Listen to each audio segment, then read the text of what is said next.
Khusus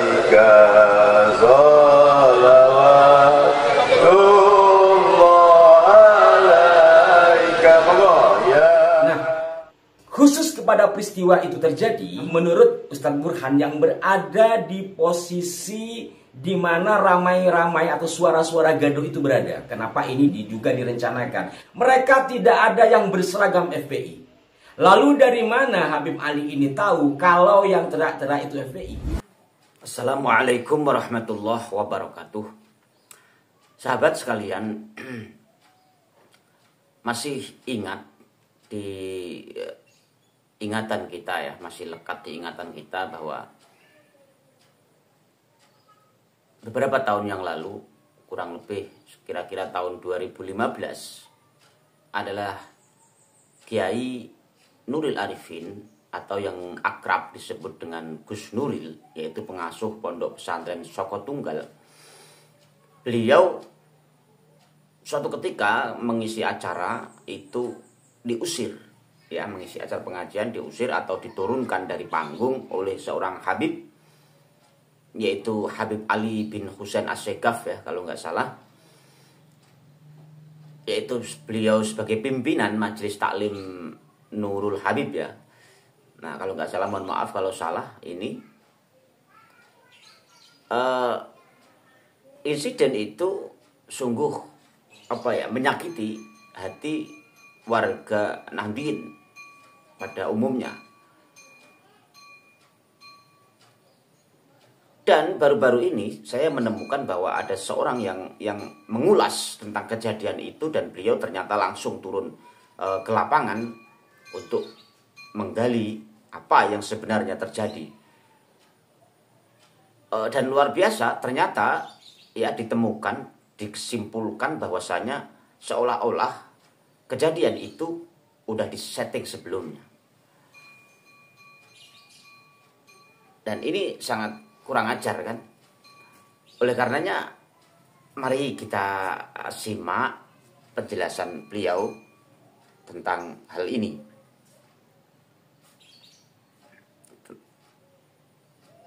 Mari kita simak sampai selesai agar tidak gagal paham ya saudaraku sekalian.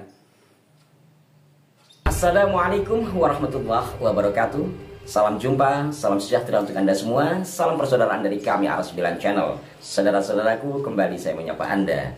Dan saudara-saudaraku, ternyata beberapa konten kreator mengangkat kembali persoalan yang menimpa Kiai Haji Nuril Arifin atau Gus Nuril saat beliau diturunkan dari panggung dalam acara Maulid Nabi Muhammad SAW.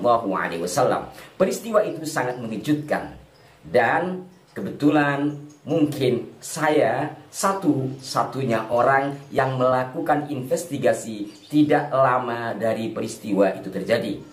Kalau saat peristiwanya, kebetulan saya ada acara bersama sahabat-sahabat Pagar Nusa di daerah Ogan Komering Ilir atau Oki, Sumatera Selatan. Beberapa hari setelah saya kembali ke Jakarta, kemudian saya diminta untuk melakukan investigasi, mewawancarai saksi-saksi, termasuk juga ketua panitia, bahkan terhadap si Habib yang telah menurunkan Gus Nuril itu. Dan belum lama ini juga salah seorang sahabat kami mengupas hal tersebut dengan membaca dari apa yang saya tulis di sini. Jadi hasil investigasi saya ke lapangan kemudian saya tulis dan dimuat atau diterbitkan dalam majalah Pada Suka, majalah komunitas ya. Nah, karena itu kemudian ada yang meminta agar saya mengulasnya biar lebih jelas karena saya turun ke lapangan. Kurang lebih seperti itu usulan terhadap saya. Nah, secara simpulan sahabat-sahabatku sekalian, peristiwa itu terjadi, ada kesan memang sudah disetting atau sudah direncanakan. Artinya ada kesan bahwa Gus Nuril akan diturunkan. Kenapa akan diturunkan dalam ceramah tersebut? Karena beliau dikenal sebagai seseorang atau seorang kiai yang anti Habib dan sebagainya. Nah, ini nanti hasil dari wawancara kami yang akan kami ulas setelahnya. Itu satu. Yang kedua, bahwa acara itu sesuai dengan yang disampaikan kepada kami saat wawancarai dari Ketua Panitia Pelaksana, yakni Ustadz Muhammad Atiq Murtadho atau yang akrab disapa Ustadz Edo. Acara itu aslinya adalah acara Maulid Nabi yang digelar oleh dua kepanitiaan, yakni dari pihak masjid, yakni Masjid Jami' As-Sa'adah Jatinegara Kaum Jakarta Timur, dan pihak Karang Taruna setempat. Masjid tersebut awalnya takmirnya adalah orang dari kelompok sebelah yang anti muludan. Maka ketika berganti takmir dengan melakukan musyawarah akan ditandailah dengan menggelar acara muludan itu. Lalu kiai-kiai atau masyarakat menghendaki kiai-kiai Betawi lah yang akan melakukan ceramah di situ, yang akan menyampaikan ceramah. Tetapi beberapa kiai termasuk Kiai Sukron Makmun berhalangan, lalu dipilihlah Gus Nuril. Tetapi kemudian dari pihak remaja atau Karang Taruna menghendaki pengisi acaranya itu adalah selawatan-selawatan yang pakai bendera. Kurang lebih seperti itu istilah yang disampaikan kepada saya oleh Ustadz Edo. Lalu singkat cerita, didapatilah waktu dari Gus Nuril, kemudian dari Habib Ali bin Husain Asgaf. Nah, ketika mengundang Habib Ali ini, kemudian disepakati bahwa ada angka-angka yang sudah dicantumkan, hal yang wajar ya. Di situ dijelaskan oleh Ustadz Murtadho atau Ustadz Edo itu 5 juta semuanya, mulai dari sound system, kemudian layar dan sebagainya. Nah, di sini ada kata sound system, ini penting untuk menjadi catatan karena nanti dalam peristiwa penurunan Gus Nuril itu ada campur tangan sound system. Nah, namun dari angka 5 juta itu menurut Ustadz Edo ada tambahan lagi untuk Habibnya seikhlasnya. Ini barangkali hal wajar. Namun sound system ini menjadi penting. Nah, sahabat-sahabatku sekalian, di sini kan jelas bahwa penceramahnya dua, yakni Gus Nuril dan Habib Ali Asgaf itu. Namun ternyata tampak seperti acara itu milik dari Majelis Nurul Habib yang diketuai oleh Habib Ali ini. Buktinya dia yang memegang mic. Hal ini saya tanyakan kepada Ustadz Edo, memang dia yang kemudian menjadi MC. Padahal pihak panitia sudah menyediakan MC seorang ustadz. Tetapi dari pihak Nurul Habib mengatakan bahwa MC-nya atau yang membawakan acara itu langsung sang Habib. Nah, dari sinilah kemudian dia memiliki leluasa untuk mengatur acara. Bahkan Ustadz Edo sebagai ketua panitia pelaksana ketika menyampaikan sambutan, ya Habib Alinya ini juga yang memanggil. Ini sesuatu yang bagaimana ya, yang punya acara itu masjid kok dia yang menjadi penguasa panggung dalam tanda petik. Nah, untuk itu sahabat-sahabatku sekalian, saya akan putarkan beberapa bagian dari peristiwa itu terjadi. Kalau sampai di sini dominan, ada Habib-Habib banyak, nggak ada yang berani dominan. Tapi di daerah-daerah, wah, Hizbut Tahrir itu adalah perkawinan antara Wahabi dan Ikhwanul Muslim. Bapak Kiai, Pak Kiai, mohon maaf. Kita minta kepada guru kita untuk menyampaikan tentang sejarah Nabi Muhammad. Kita minta sekali lagi dengan penuh hormat buat guru kita. Tenang, tenang. Duduk. Duduk. Duduk. Enggak ada yang nyuruh. Duduk. Kita minta kepada Bapak Kiai kita untuk menyampaikan tentang sejarah baginda Nabi Muhammad. Kita minta jangan kritik sana, jangan kritik sini. Lebih baik apa yang lebih manfaat buat umat Nabi dan anak-anak muda, sehingga tidak terusik jiwa-jiwa umat muslimin dan otak-otak umat muslimin yang tidak terubah. Kami berkumpul karena cinta terhadap Sayyidina Muhammad. Buat jemaah FPI,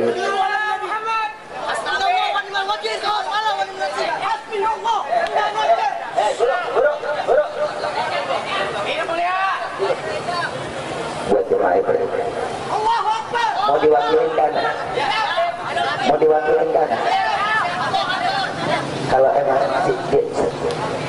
Kalau emang dengerin, buat para pemuda, dengerin, buat FPI, jamaah FPI, dengerin. Udah, ya. Jamaah FPI boleh diwakilkan ke Habib apa enggak? Mau diwakilkan ke Habib apa enggak? Ini majelis mulia. Mau diwakili, duduk rapi biar Habib ngomong. Oke? Duduk rapi biar Habib ngomong. Para hadirin. Jadi mudah-mudahan apa yang disampaikan oleh duduk yang manis. Ini majelis Rasulullah. Duduk. Duduk untuk Rasulullah. Duduk. Duduk yang manis.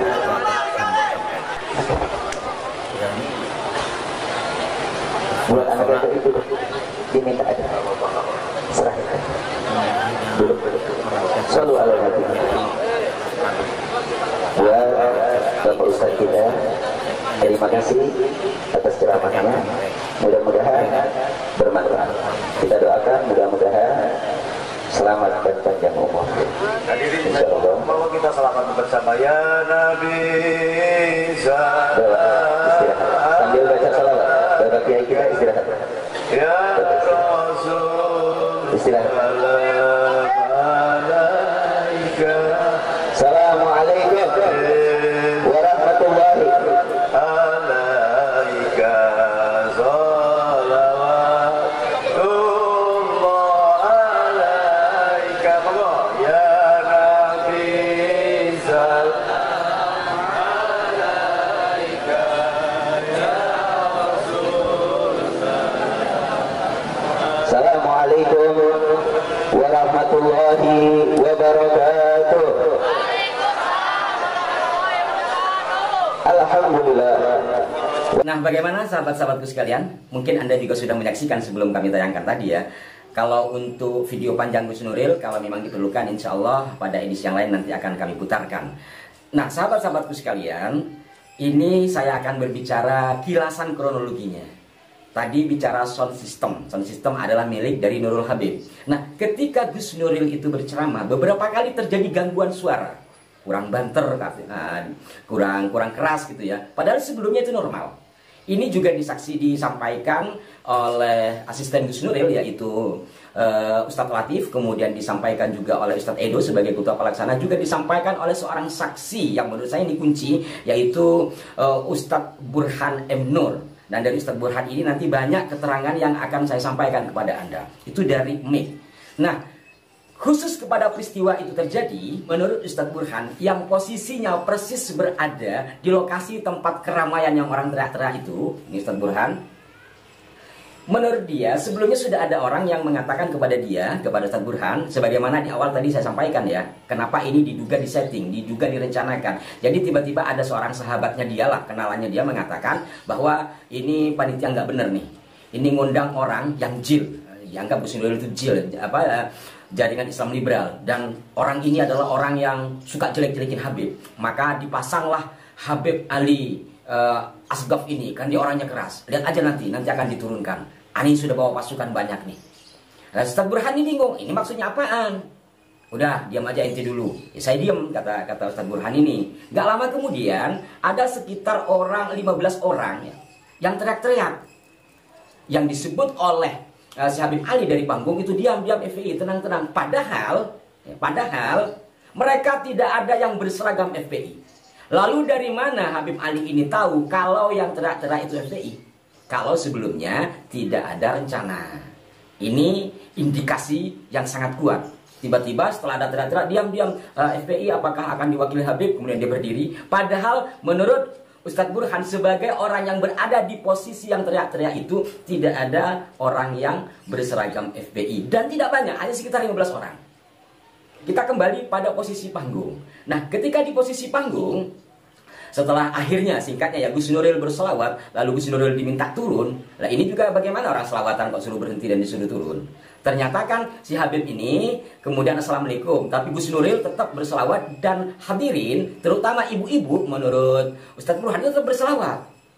Yang sebelumnya ibu-ibu itu ketakutan karena dipikir ada apa dengan teriak-teriak FPI itu. Tapi ketika Gus Nuril ngajak selawatan, mereka selawatan, lalu disuruh turun, disuruh berhenti. Ternyata Gus Nuril tidak mau turun. Dia masih melanjutkan dengan didampingi seseorang di sebelah kanannya. Itulah Ustadz Atik atau Ustadz Edo ya, ketua panitia, yang dia juga adalah orang NU. Jadi ketika disuruh turun tuh Gus Nuril nggak mau, ujungnya kita perhatikan di mana ada kode tangan seperti ini. Itu artinya meminta agar mikrofon Gus Nuril dimatikan. Ketika mikrofon Gus Nuril itu dimatikan, maka otomatis suara Gus Nuril kan sudah tidak sampai ke jemaah. Lalu si Habib itu mengulangi lagi salamnya. Karena mikrofon sudah mati, Ustadz Edo bilang, "Mbah, mic-nya sudah mati, kita turun saja." Akhirnya dia turun. Itu kronologis singkatnya. Nah, dari sini Anda bisa membaca dugaan rencana penurunan Gus Nuril yang dianggap keras atau tidak suka sama Habib.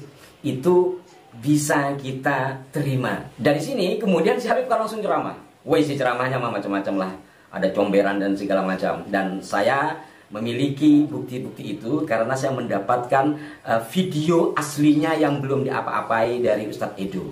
Dari memory card ya, dari kartu memori yang kemudian saya copy. Tapi itu ada di laptop saya di Jakarta, saya tidak bawa ke Madura. Artinya peristiwa itu dari awal sampai belakang saya memiliki bukti autentiknya lah, atau bukti primer.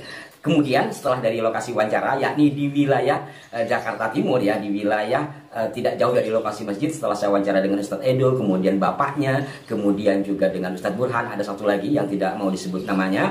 Kemudian saya tidak berhasil menemui seseorang yang katanya ketua FPI. Nah, saya ingin ke sana karena pengen tahu jelasnya kenapa Anda teriak-teriak kemudian Anda tidak berseragam, dan apa maksudnya ingin menurunkan Gus Nuril yang terindikasi sudah kerjasama dengan si Habib. Tapi saya tidak berhasil untuk menemuinya. Akhirnya saya ke kediaman Gus Nuril. Sesampainya di kediaman Gus Nuril itu sudah malam ya, setelah Isya.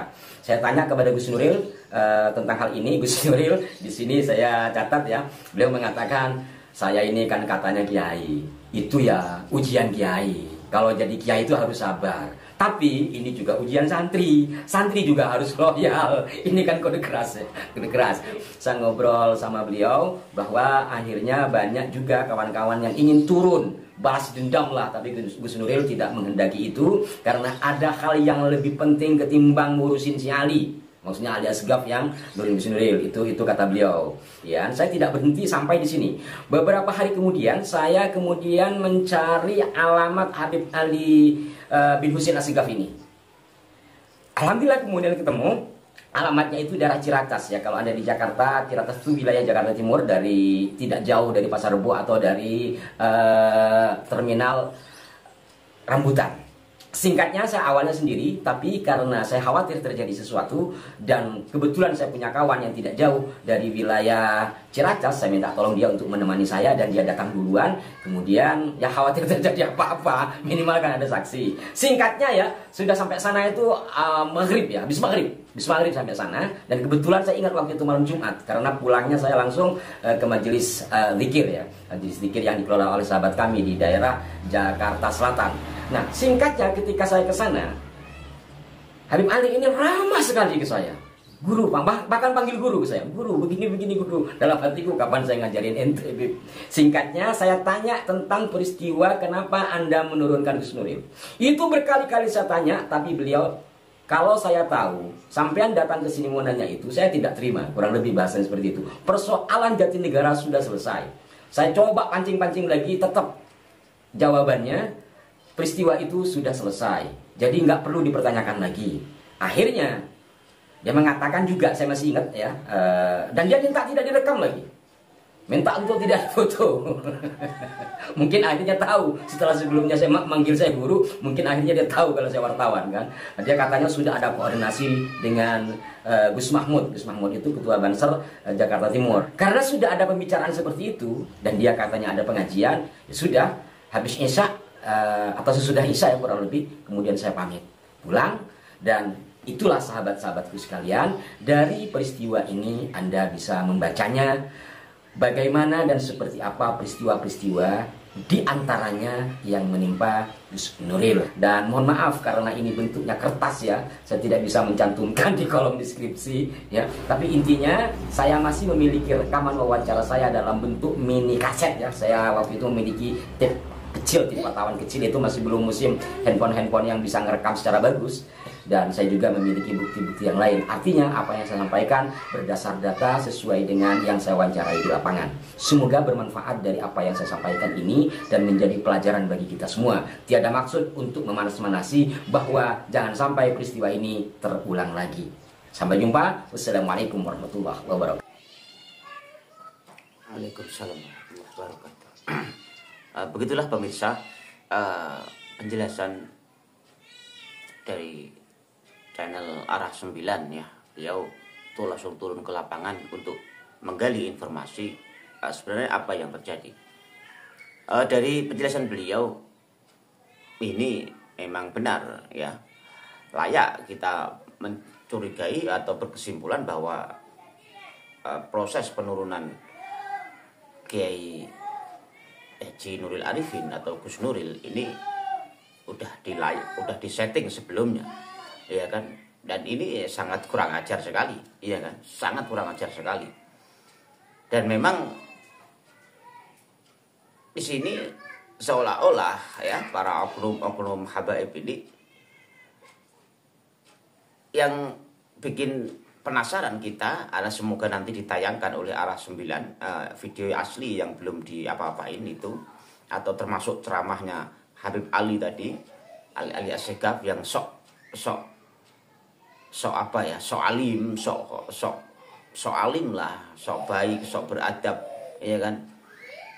Semoga ditayangkan videonya, semoga oleh channel Arah 9 ini ditayangkan ya, agar kita tahu bahwa isi ceramahnya yang katanya juga berisi comberan, cacian dan lain sebagainya, seperti layaknya oknum Habib yang lain ya, seperti ceramah-ceramahnya Habib Bahar, Habib Rizik, ya kan. Ceramah-ceramahnya mana ada ceramah yang bikin memperbaiki akhlak. Rata-rata ceramahnya ya menghujat sana, menghujat sini, bahkan terang-terangan. Dan yang hujatan-hujatan itu belum tentu itu yang terjadi, ya kan, saudaraku sekalian.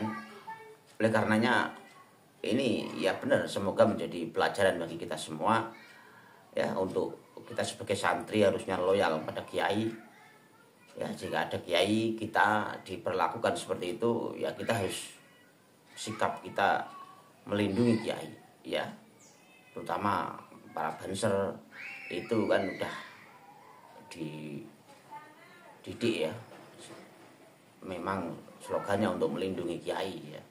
Inilah saudaraku sekalian catatan kelam ya, perilaku oknum habaib yang rata-rata emang udah layak sekali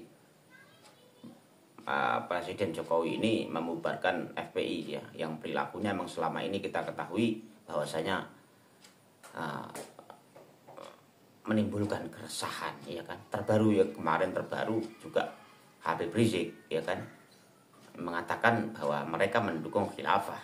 Masih setelah video terbaru yang beliau keluar setelah keluar dari setelah bebas murni, juga masih ya kan menyampaikan bahwa Indonesia bersyariat, menyampaikan bahwa mendukung khilafah dan lain sebagainya. Artinya belum berubah sama sekali. Begitu saudaraku sekalian, sekilas video yang bisa kami sampaikan, semoga bermanfaat dan bisa menambah pelajaran bagi kita semua, bukan untuk menumbuhkan kebencian dan lain sebagainya. Mohon maaf yang sebesar-besarnya, ini agar kita menambah ya pelajaran bagi kita, jadi menambah wawasan ya, pemahaman bagi kita semua. Kurang lebihnya mohon maaf. Wallahul muwaffiq ila aqwamit thoriq. Assalamualaikum warahmatullahi wabarakatuh. Asyhadu an la ilaha illallah wahdahu la syarika lah, daimul mulki was sultan wa mubrizu kulla man siwahu minal adami ilal wujdan, alimuz zahiri wa man tawa alaihi aljanan, wa ashhadu anna muhammadan abduhu wa rasuluh wa khairatuhu min naw'il insan nabiyyun rafa'allahu bihil haqqa hatta tawduha wastaban. Allahumma salli wa sallim ala sayyidina Muhammadin wa ala alihi wa ashabihi ahli sidqi wal ihsan. Amma ba'du ayyuhal ikhwan, usikum wa iyaya bitaqwallahi wa ta'atihi bimtithali awamirihi wa ijtinabi nawahihi. Qala Allah Ta'ala fi kitabihil karim, wa la tamshi fil ardi marha innaka lan takhriqal arda wa lan tablughal jibala tula. Ma'asyiral muslimin rahimakumullah. Pada momentum penuh berkah ini, mari kita senantiasa mengungkapkan rasa syukur kita kepada Allah Subhanahu wa Ta'ala atas anugerah nikmat yang tidak bisa kita hitung satu persatu. Rasa syukur ini harus kita ungkapkan dari mulut kita biqauli alhamdulillahi rabbil alamin, diteguhkan dalam hati kita dan diwujudkan dalam tindakan nyata di kehidupan kita. Dengan 3 cara bersyukur ini, mudah-mudahan Allah Subhanahu wa Ta'ala akan selalu melanggengkan sekaligus menambah nikmat-nikmat kita.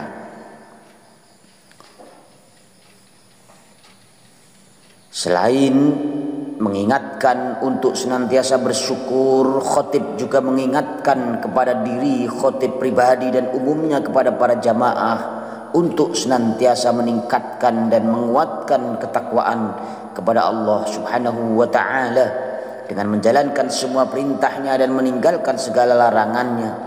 Jangan sampai kita menjadi golongan sebaliknya, yakni orang yang meninggalkan perintahnya, melakukan larangannya, serta tidak merasa berdosa, bahkan bangga dan merasa hebat dengan dosa-dosa yang dimilikinya. Na'udzubillahi min zalik. Saudaraku kaum muslimin jamaah Jumat yang dirahmati Allah, akhir-akhir ini di negara kita terjadi fenomena yang luar biasa, membuat kita terhenyak, kaget dan seolah tidak percaya dengan hasil penelitian yang dilakukan seorang kiai pribumi Indonesia asal Banten yang menyatakan batalnya nasab habaib yang ada di Indonesia. Batalnya nasab mereka disebabkan oleh kakek moyang mereka yang bernama Ubaidillah. Tidak ditemukan bukti yang mengkonfirmasi sebagai anak Ahmad bin Isa yang bersambung sanadnya kepada Rasulullah Sallallahu Alaihi Wasallam dalam beberapa kajian ilmu. Begitu juga melalui hasil uji tes DNA, mereka juga tidak terkonfirmasi sebagai keturunan Rasulullah Sallallahu Alaihi Wasallam yang diperoleh dari beberapa golongan klan mereka. Dan sampai sekarang kajian kiai asal Banten itu belum terbantahkan, dan artinya selama belum ada yang membantah dengan ilmiah pula, maka kajian Kiai Imaduddin itu akan terus menjadi kebenaran sampai ada yang mampu membantahnya dengan dalil-dalil yang kuat. Untuk sampai sekarang ini mungkin yang bisa membantah kajian Kiai Imaduddin ini adalah hasil uji tes DNA yang dilakukan oleh habaib di Indonesia ini yang belum begitu banyak dilakukan. Melalui beberapa kajian kitab telah rasanya mustahil bisa ditemukan menurut beberapa yang membahasnya. Saudaraku sekalian yang dirahmati Allah, padahal kita tahu yang selama ini mereka begitu dicintai masyarakat karena keturunan darahnya, walau ada dari mereka yang bodoh sekalipun tetap membuat masyarakat rela diperlakukan tidak selayaknya manusia yang memiliki derajat yang sama. Menganggap nasab mereka yang agung membuat oknum-oknum Habib ini banyak yang berperilaku sok paling mulia dan lain sebagainya, walaupun tidak memiliki ilmu dan ketakwaan di hadapan Allah Subhanahu wa Ta'ala. Mungkin juga banyak karena penceramah-penceramah mereka yang mengatakan satu Habib bodoh lebih utama dari kiai yang alim sekalipun. Dan ternyata terbukti banyak dari mereka oknum-oknum yang merendahkan kiai-kiai alim yang tidak berasal dari golongan mereka atau yang tidak memiliki nama habaib di depannya. Saudaraku sekalian yang dirahmati Allah, di balik semua ini pasti ada hikmah dan pelajaran yang besar dari polemik nasab ini. Pertama, kita harus sadar-sadarnya bahwa kita hanya hidup sebentar di dunia dan tidak ada yang perlu disombongkan dan merasa hebat dari orang lain. Allah Subhanahu wa taala telah mengingatkan dalam Al-Qur'an surat Al-Isra ayat 37, wala tamshi fil ardi marha innaka lan takhriqal arda wa lan tablughal jibala tula. Yang artinya janganlah engkau berjalan di bumi ini dengan sombong, karena sesungguhnya engkau tidak akan dapat menembus bumi dan tidak akan mampu menjulang setinggi gunung.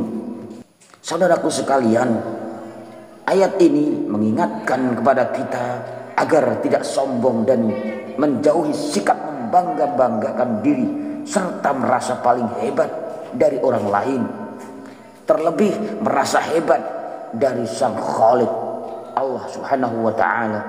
Kita diingatkan untuk menyadari kelemahan-kelemahan yang ada pada diri kita, bersikap rendah hati dan tidak bersikap sombong atau takabur. Sebab sebagai manusia yang memiliki kemampuan terbatas, kita tidak akan sanggup mencapai sesuatu di luar kemampuan diri kita. Sombong adalah satu dari sifat melampaui kemampuan diri dan juga melampaui sifat-sifat yang Allah Subhanahu wa taala miliki. Allah melarang kita berjalan di muka bumi dengan sombong. Berjalan dengan sombong di muka bumi bukanlah sikap yang wajar, karena bagaimanapun kerasnya derap kaki yang dihentakkan di atas bumi tidak akan menembus permukaannya, dan bagaimanapun juga tingginya ia mengangkat kepalanya tidaklah dapat melampaui tingginya gunung. Dari segi ilmu jiwa, orang yang biasa berjalan dengan penuh kesombongan berarti dalam jiwanya terdapat kelemahan. Ia merasa rendah diri sehingga untuk menutupi kelemahan dirinya ia berjalan dengan sombong dan berlagak dengan tujuan menarik perhatian orang lain.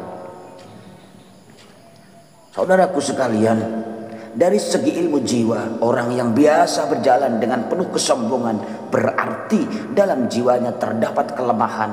Ia merasa rendah diri sehingga untuk menutupi kelemahan dirinya ia berjalan dengan sombong dan berlagak dengan tujuan menarik perhatian orang lain. Bukan hanya satu firman Allah yang menegaskan dan mengingatkan untuk kita sombong dan merasa paling hebat sendiri. Dalam ayat lain Allah berfirman, wala tusa'ir khaddaka linnas wala tamshi fil ardi marha innallaha la yuhibbu kulla mukhtalin fakhur. Yang artinya janganlah memalingkan wajahmu dari manusia karena sombong, dan janganlah berjalan di bumi ini dengan angkuh. Sesungguhnya Allah tidak menyukai setiap orang yang sombong lagi sangat membanggakan diri.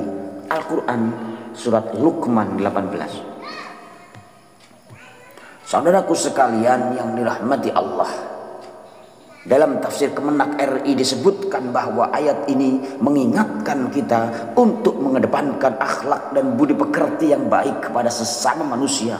Akhlak yang baik ini diwujudkan dengan menjauhi keangkuhan dan sombong, membanggakan diri dan memandang rendah orang lain di antara tanda-tanda orang angkuh dan sombong adalah saat berjalan dan bertemu dengan orang lain ia memalingkan mukanya, tidak mau menegur atau tidak memperlihatkan sikap ramah. Ia menunjukkan sikap angkuhnya seakan-akan ia yang berkuasa dan yang paling terhormat dan terhebat, padahal kita diperintahkan untuk mengedepankan kesederhanaan atau sikap yang wajar, berbicara dengan sopan dan lemah lembut sehingga orang lain merasa dihargai dan dihormati. Ma'asyiral muslimin yang dirahmati Allah, sombong, takabur, merasa paling hebat dan berkuasa sendiri merupakan sifat yang dapat menghalangi seorang masuk surga. Dalam hadis riwayat Imam Muslim dari Abdullah bin Mas'ud radhiyallahu an disebutkan, la yadkhulul jannata man kana fi qalbihi mithqalu dzarratin min kibr. La yadkhulul jannata man kana fi qalbihi mithqalu dzarratin min kibr. Tidak akan masuk surga orang-orang yang dalam hatinya terdapat rasa takabur atau sombong meskipun hanya sekecil biji sawi. Hal ini sesuai dengan sejarah yang menunjukkan bahwa sikap sombonglah yang menjadikan iblis mendapatkan murka dari Allah karena ia mematuhi perintah Allah untuk sujud, karena ia tidak mau mematuhi perintah Allah untuk sujud kepada Nabi Adam. Sifat inilah yang mengeluarkan iblis dari surga. Hal ini termaktub dalam Al-Quran surat Al-Baqarah 34, wa iz qulna lil malaikati isjudu li adama fasajadu illa iblisa aba wastakbara wa kana minal kafirin. Ingatlah ketika kami berfirman kepada para malaikat, sujudlah kamu kepada Adam, maka mereka pun sujud kecuali iblis. Ia menolaknya dan menyombongkan diri, dan ia termasuk golongan kafir. Sombong adalah sikap dan sifat warisan iblis yang harus dihindari oleh manusia. Orang yang sombong seringkali tidak akan pernah mau kalah dan mengalah. Andai kata ada yang mengunggulinya, maka ia pun akan bersikap sinis dan berlomba-lomba untuk melebihi yang lain lagi. Orang yang sombong juga memiliki sifat gampang berbohong dengan reka-reka cerita dan peristiwa yang tujuannya mengangkat dirinya. Hati orang yang sombong dan merasa paling hebat telah mati dan sulit untuk menerima kebenaran. Secara pelan-pelan sebenarnya ia sedang menjerumuskan dirinya ke jurang kehinaan.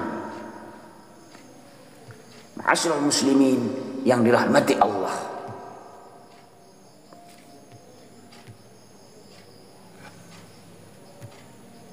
dari beberapa uraian khutbah di atas ini, maka kita bisa menyimpulkan bahwa sudah selayaknya atau mungkin sudah takdir Allah sehingga Allah membuka tabir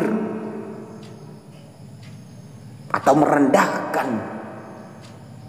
klan Ba'alawi dengan Allah menggerakkan seorang kiai untuk membuka bukti-bukti nasab dari klan Ba'alawi ini, yang disebabkan oleh oknum-oknum mereka sendiri yang begitu sombong, angkuh, dan merasa paling hebat dan paling mulia sendiri di dunia ini.